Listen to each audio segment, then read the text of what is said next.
All right, I'm going to explain to you in under 5 minutes how you can pass any pilot check ride. Stand by.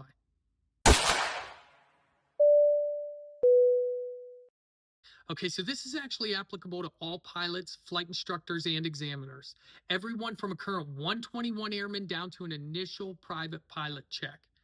The Airman Certification Standards, ACS, is the most important document of the entire check ride, the oral portion and the flight portion.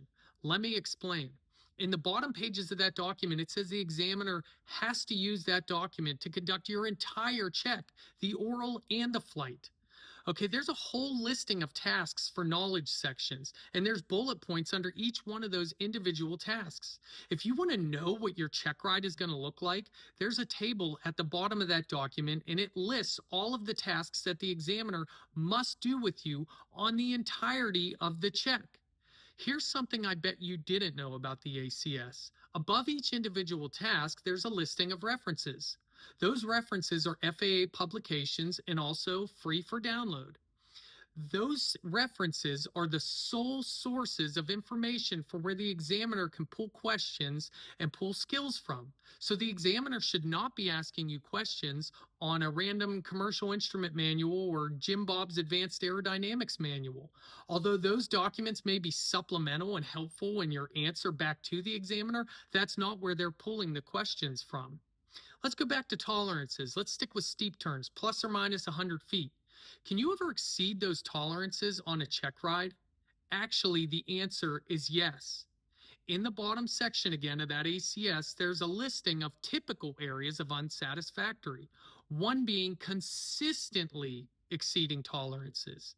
As long as you take what the ACS says a prompt corrective action to get yourself back within those tolerances or back within plus or minus 100 feet, you're still considered satisfactory. But if you consistently exceed a tolerance, well, then that's unsatisfactory. Tolerances are different than limitations and different than regulations. Limitations, if you have a max flap speed and you exceed that with the flaps extended, that's unsatisfactory because that's an aircraft manufacturer requirement and limitation. There's no plus 10 on limitations. Regulations, if you exceed 250 knots below 10,000 feet, that's unsatisfactory because that's a regulatory requirement. That's not a tolerance. There's no plus 10 knots on regulations either. Part 121 and 135, all of your training and checking is done through an approved training program. Within the front of those programs, it'll usually say what standards you have to conduct the entire check through. And typically it'll list like an ATP or commercial ACS. So it's important to know what the expectations of the examiner are throughout the entire flight and knowledge portion of your check ride. Remember this, perfection on a check ride is not the standard.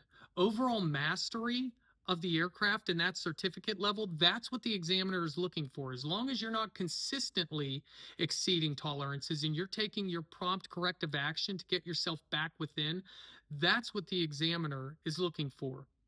Now, a little recommendation for anybody going for an initial certification check.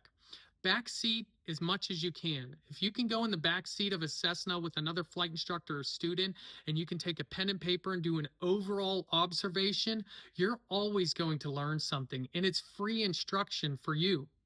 And lastly, do what the airline pilots do, which is hangar fly the aircraft. They do what we call sit behind a paper trainer or paper tiger, and they run through all their flows and practice going through all of how their setup's going to be for all their procedures. Do the same thing before every training flight and before your check ride. Sit in the aircraft with the thing turned off and go through how you're going to set up each individual maneuver and how you're going to go through your procedures for an emergency. Hope this helps you out, and I hope it makes you more confident in the cockpit. See you next time.